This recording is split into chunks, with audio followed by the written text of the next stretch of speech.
Okay,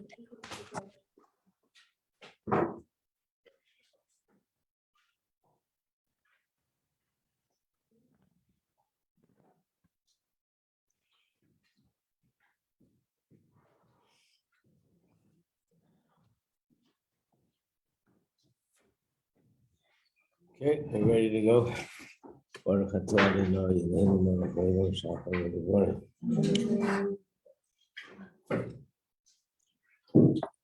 So today is a very big day on the Chabad calendar, which means it's also a big day on everybody's calendar. Today is Chassidus Nissan, and I guess Mrs. Nemni and Mashiach, the Gula class, will learn more about it.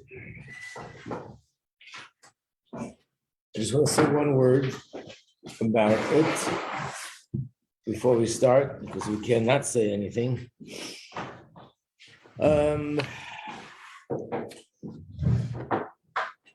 It's a historic sikha, and it's a sikha that was a very, I would say, like, the whole thing was heavenly.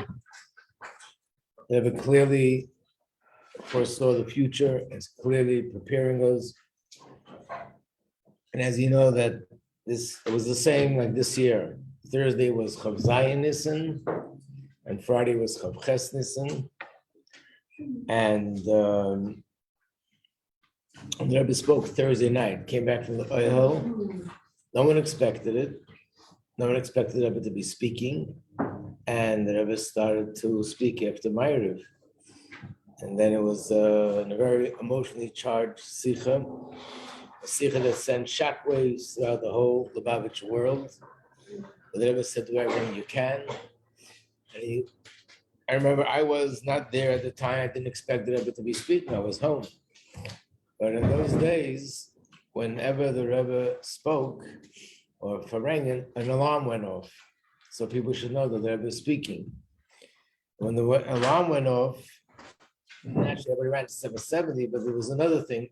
A lot of people subscribed to have a hookup to 770, which means my phone had a number that I could dial and I can hear whether I was speaking at 770. Now it's 24/7, but then it was just for brainings. So I remember that we heard the alarm. I was home. I turned on the thing. And then I heard these words where the Rebbe was saying, I did everything I can. Like this language, we never heard the Rebbe speak this kind of language. I went flying to 770. And the Rebbe then, it was a short sikha. But we know what the Rebbe said, I'm giving it over. It was exactly 11 months to the day, because Chav Zayin, Chav Ches, or the Rishon was the day the Rebbe had the stroke. So exactly 11 months to the day when the Rebbe stopped speaking. And there's just is going to be more to talk about that. I'm leaving it up to Mrs. Nemni and her class. Just one thing I wanted to point out. There's a line in the Sikha where the Rebbe said, I did everything I can, and now I'm giving it over to you.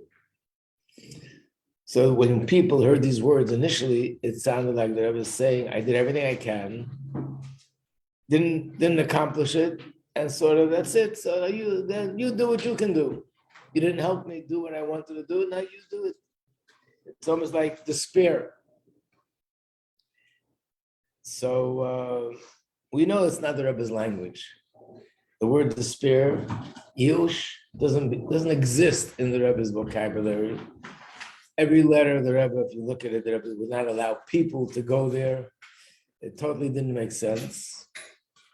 But the biggest proof is that after the Sikha, you would think the Rebbe sort of was more laid back about Mashiach, maybe stopped talking about it so much, maybe took a detour.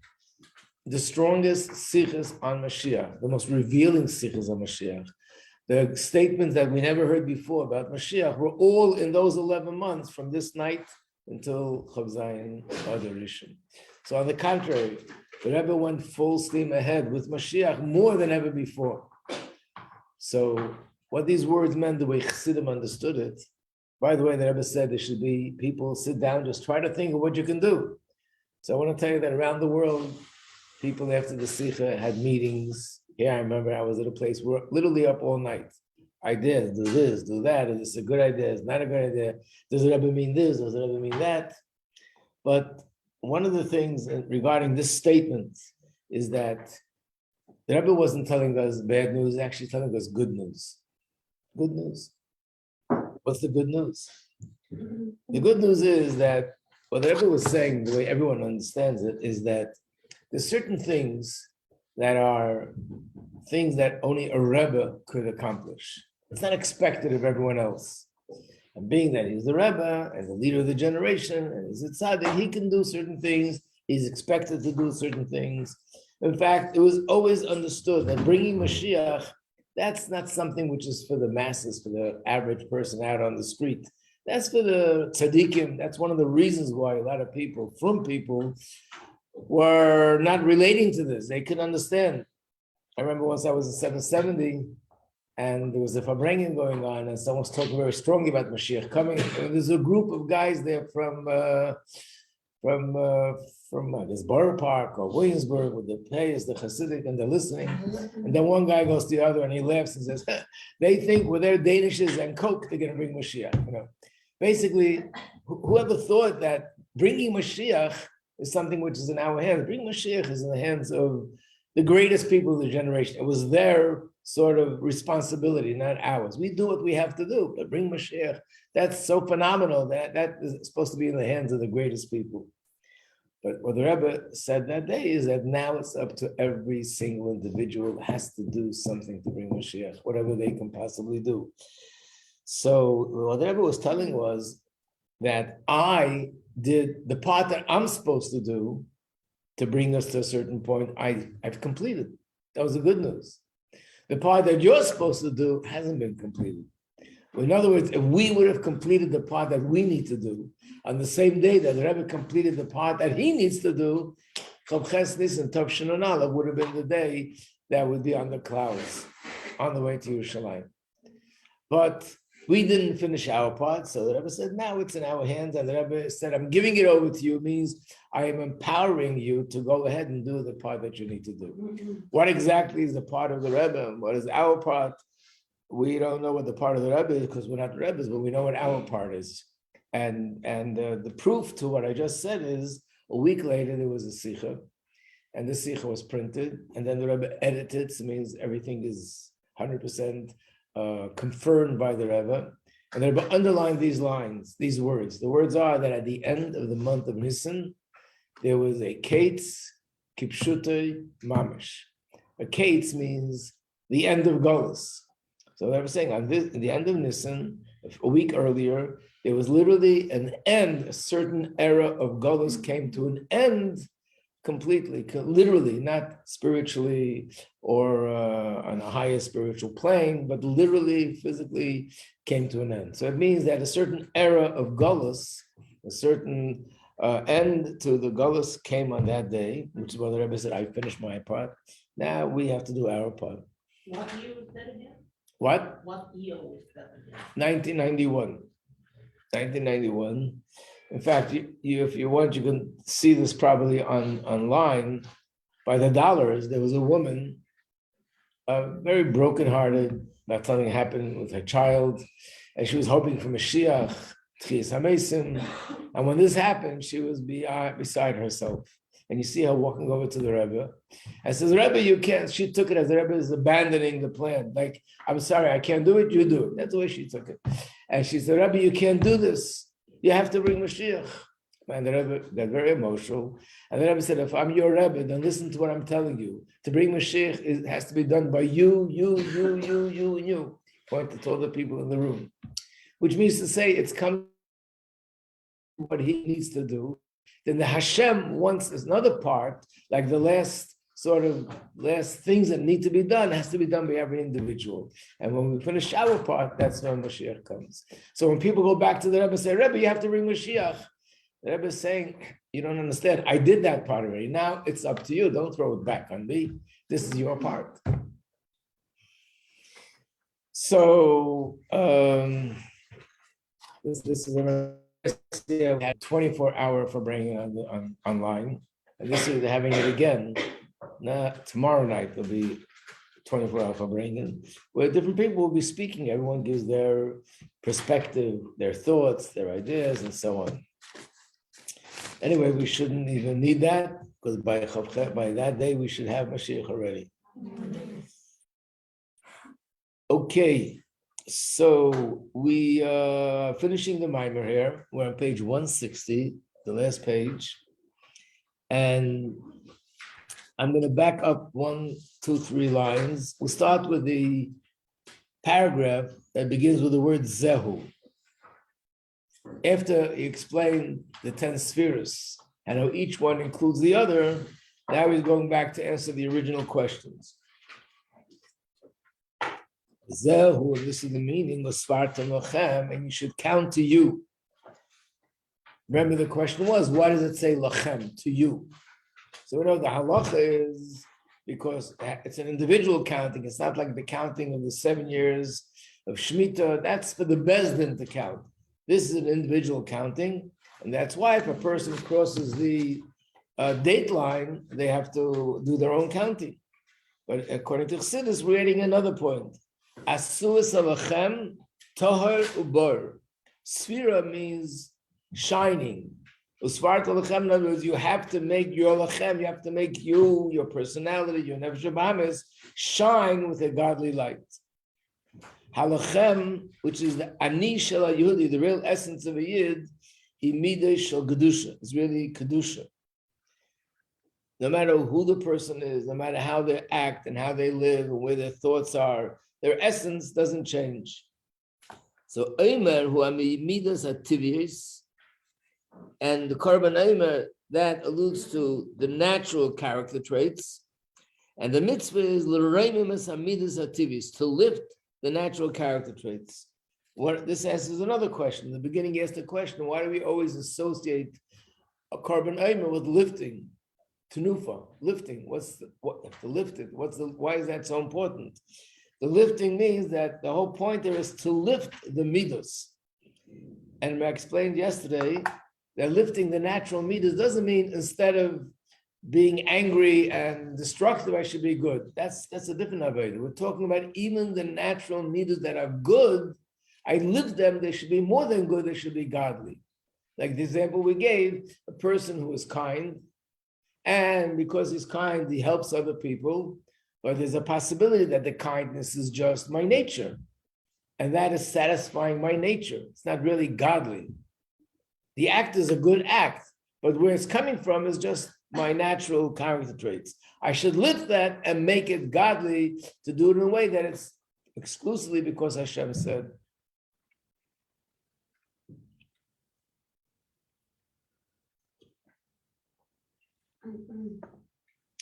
Shloisha Anoshim. Then they needed 3 people in the process of preparing this korban.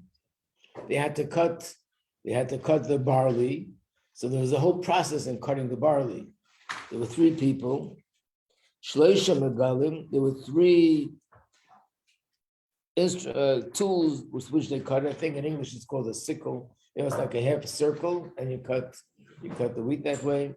Shloisha soim, these are 3 measurements. Shloisha salim, 3 baskets.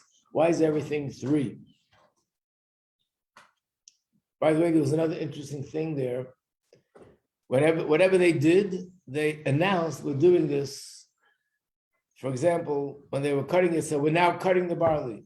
Why now cutting the barley? We're now cutting the barley 3 times. These are the 3 baskets. These are the 3 baskets. Everything they did 3 times. What was that all about?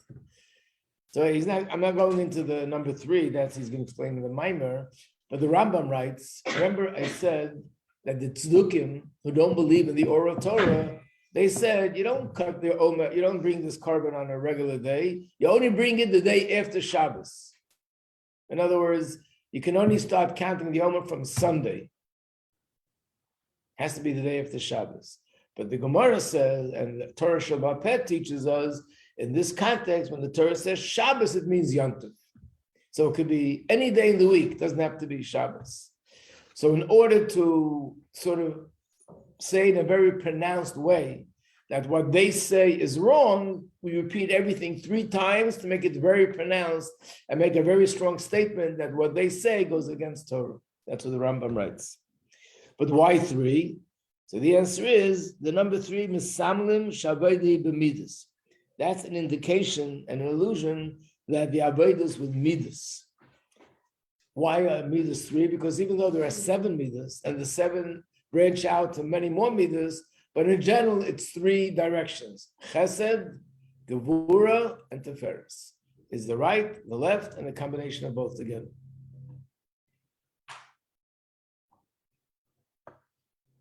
So this is in a similar way like the Ovis and the Amoris.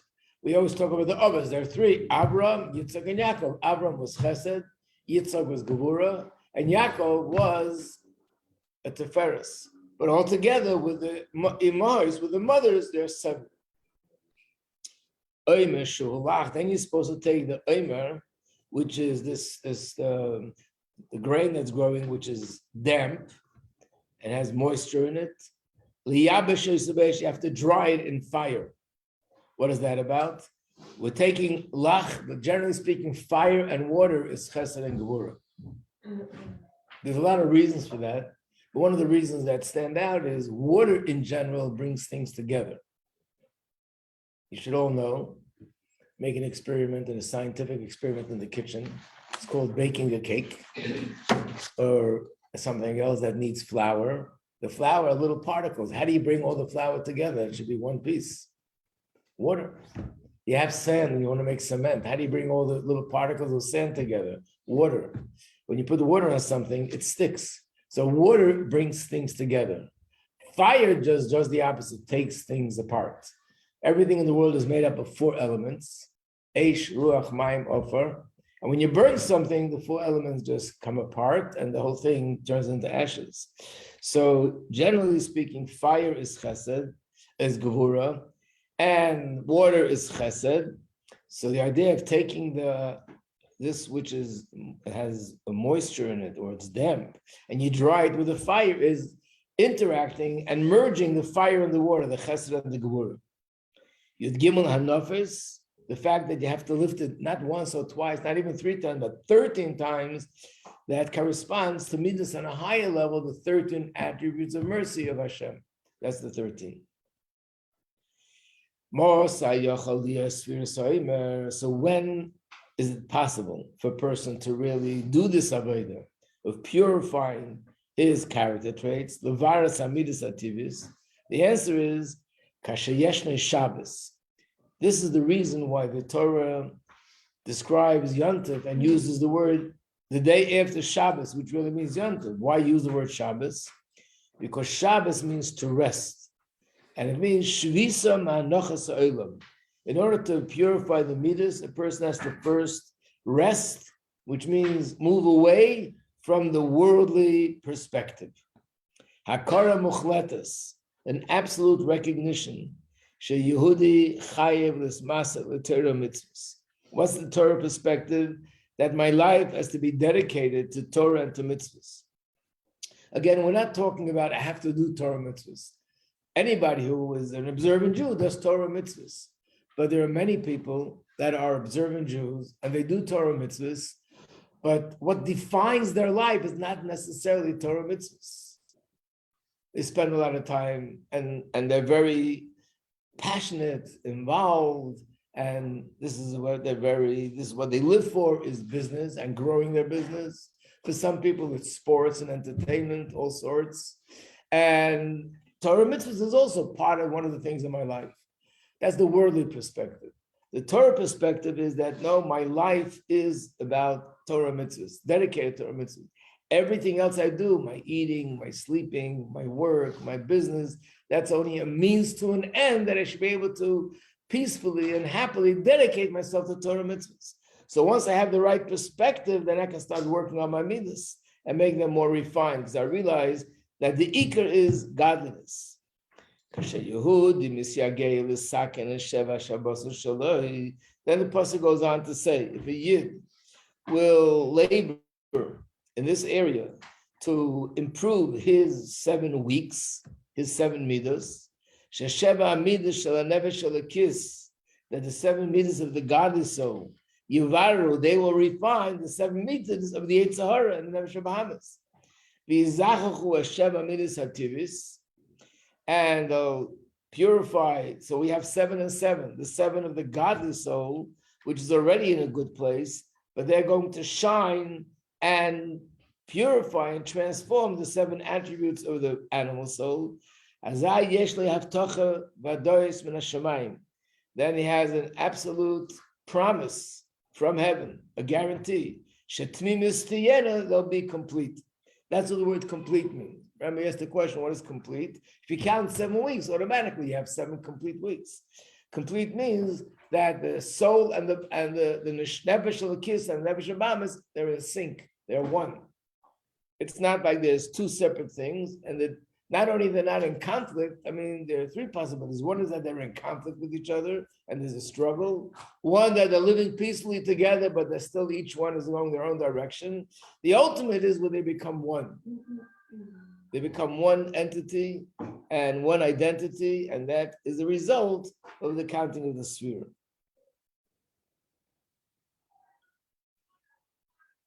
So I'm sure the big Chassidim, during these weeks, we're really focused. Today I'm focusing on Chesed. Today is what? Yisoid Shebegvura. So they're going to focus on Yisoid Shebegvura. What does it specifically mean? For us, in general, just to be in general much more aware and much more focused on refining our character traits. In fact, one of the things we see is that we're learning Pirkei Avos these weeks, starting from the Shabbos for the next 6 weeks. What's Pirkei Avos? Also, it's about midos. So it's interesting. Pirkei Avos is not, this is not a Hasidic custom. The whole world does it, but it's consistent with what it says in Chassidus that we learn Pirkei Avos during these weeks. By the way, this explains another thing. Another thing that's happening during these 6 weeks, which looks like it's unrelated, is that it's a time of mourning. You're not allowed to have weddings during this time. You don't take haircuts during this time. And you don't listen to live music. Music, there's a lot of different details of what's music, what's not music, but the general idea is that you don't listen. It's a time of mourning, like the 3 weeks in the summer. Even though the halachas are much lighter and not as severe, and you have to learn that in the halacha class, what applies, what doesn't apply. But it's a time of mourning, and the reason is because Rabbi Akiva had 24,000 students. A plague broke out, and they all died.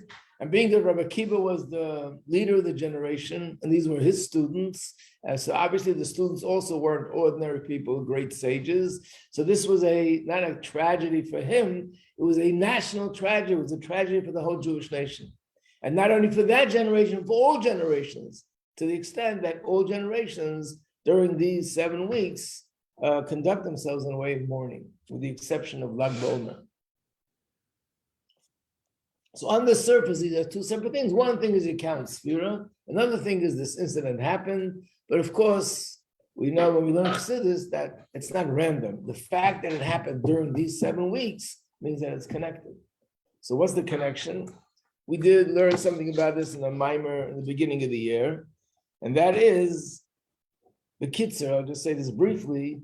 It says that the reason why it happened to his students they weren't lacking in observance of Shabbos, of Kashrus, of Torah study. They were absolutely amazing and perfect in all these areas.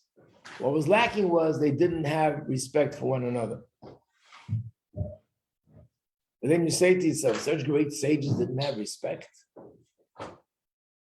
It's part of Torah, Ahavas Yisrael.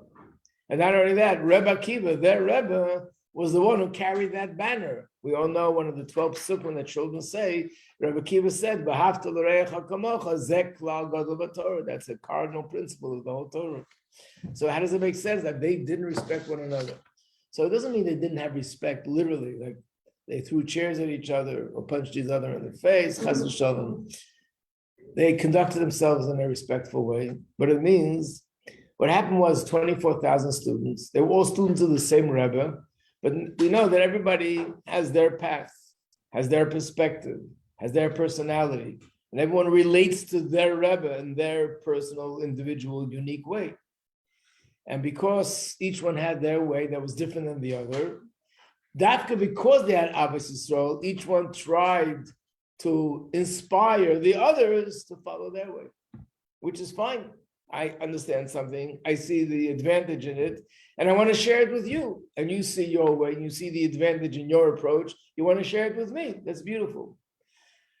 And no matter how much two people will debate the issue, it's still beautiful. When does it become a problem? If it interferes in any way with the respect for one another, with the love for one another.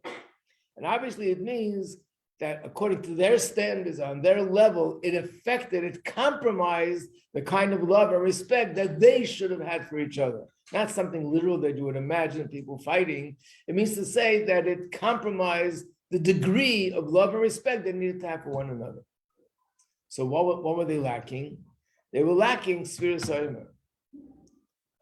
In the earlier Maimer of the year, we learned the difference between Midas in Kedusha and Midas in Klippa in general is, Klippa there's no iskalos, no inclusion. Chesed is pure chesed, Gevura is pure Gevura, Teferes is pure Teferes, which means that this Klippa is defined by separation.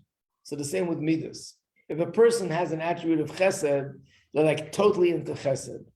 They see things one way. And they can't relate to, they can't tolerate someone else that has another way. Why? Because they themselves are just chesed. They say there are certain people, adults, that can't relate to children.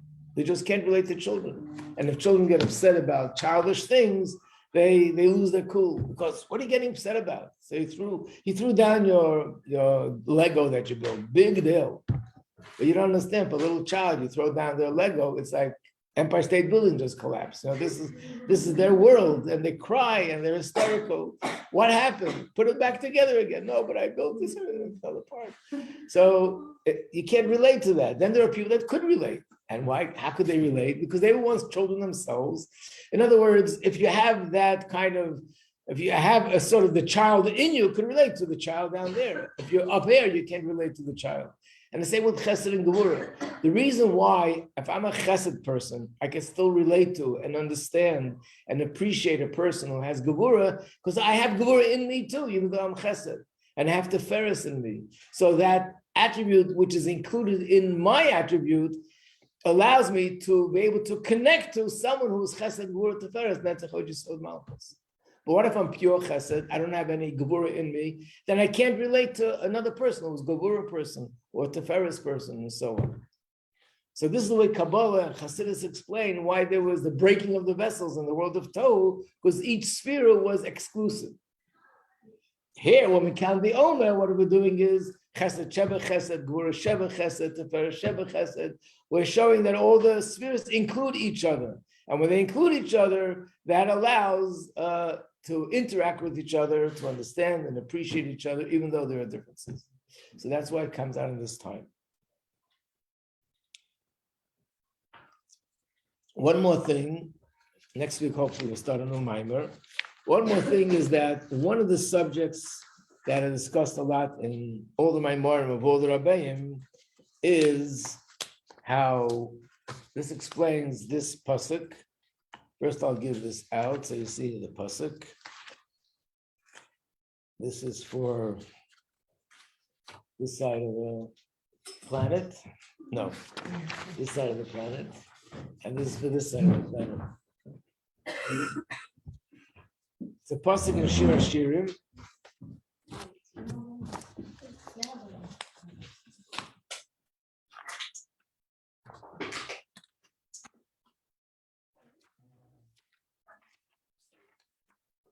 Here's another bunch. Sorry to make you get up a second time. And here's another bunch. Wait. Okay.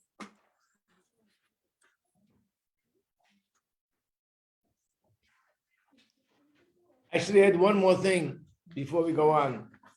In the Chumash, it says you should count 50 days. The Torah Shabbat Peh teaches us it means to count until the 50th day. So why does it say you should count 50 days? It's just confusing. What? Hashem counts the last day.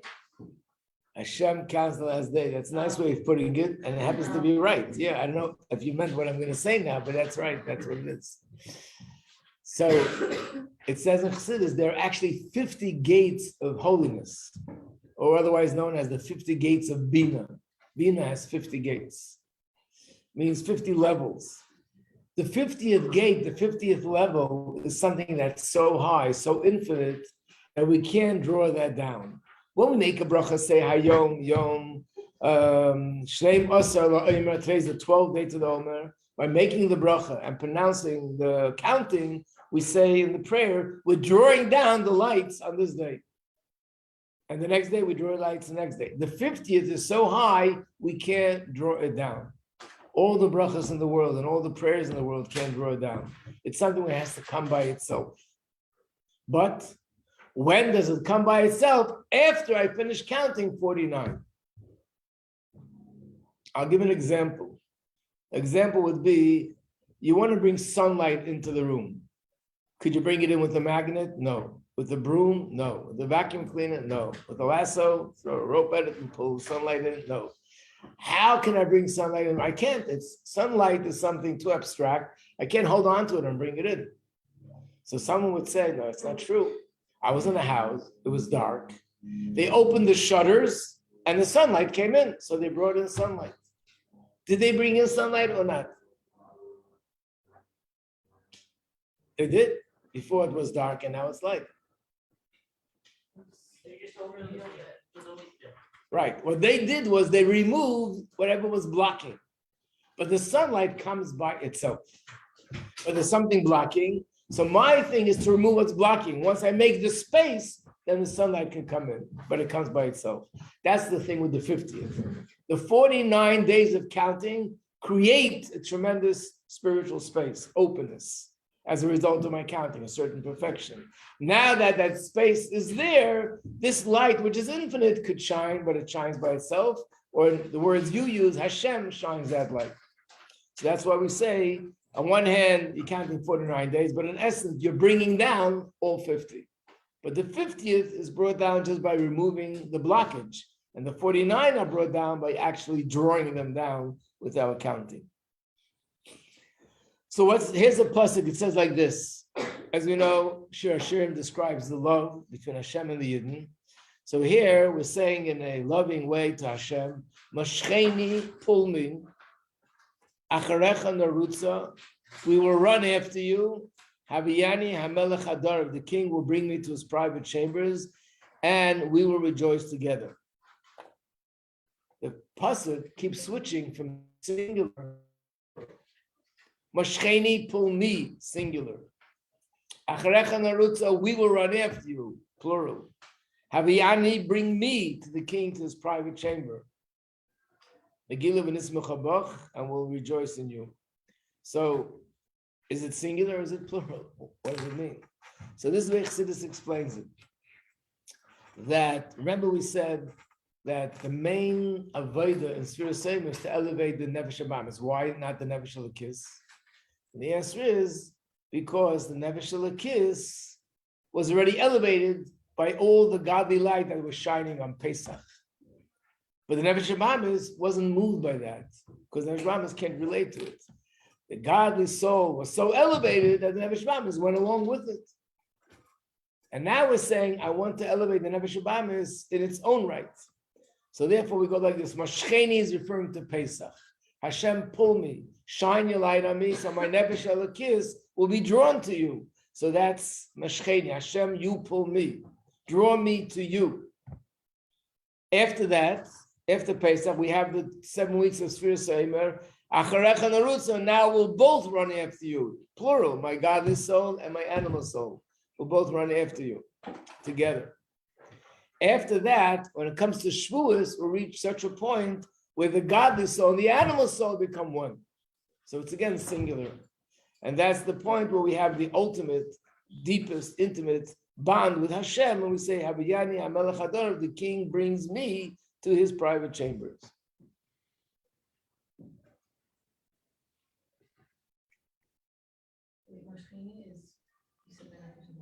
Nefesh HaLekis. Hashem, you pull me, which means do something to arouse my nefesh elokis, to inspire my godly soul. So then it was, of course, what happened on Pesach. And that, we said, only had an effect on the godly soul, mainly, not so much on the animal soul. And then we say, now we want to both run after you, which is the nefesh habahamis and the nefesh elokis. And then we come, after the 7 weeks, things become so perfect, like I said in the Maimer, that they both become one. So it's again, one singular, not plural. So in a sense, you could look at it this way.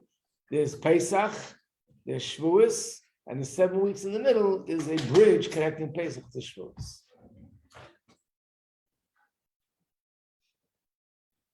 So we'll walk around the bridge now.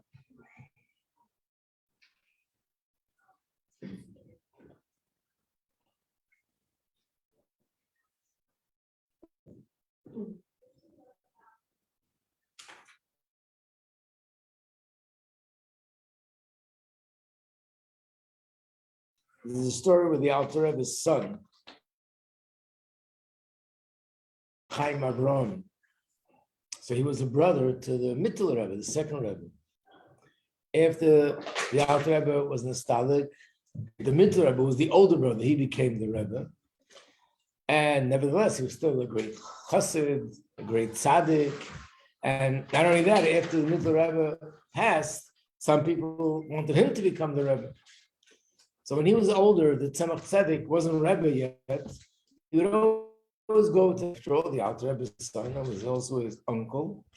And he also, look after him because he was an older person living alone. It was the night of Shavuos, and he didn't come to shul. So he was alarmed. He went to his house to see if everything's okay. He comes to his house, and he sees he's sitting there and he has tears in his eyes. So, Shavuos, Yontif, so what happened? Why are you crying?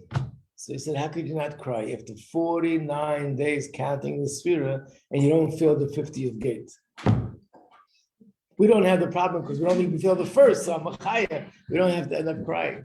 But if you feel something the first day and the second day, the 49th day, then you don't get the 50th, then you're missing something. But that's what he was saying. After 49 days of counting, the shutters are open, I'm waiting. I don't feel it yet.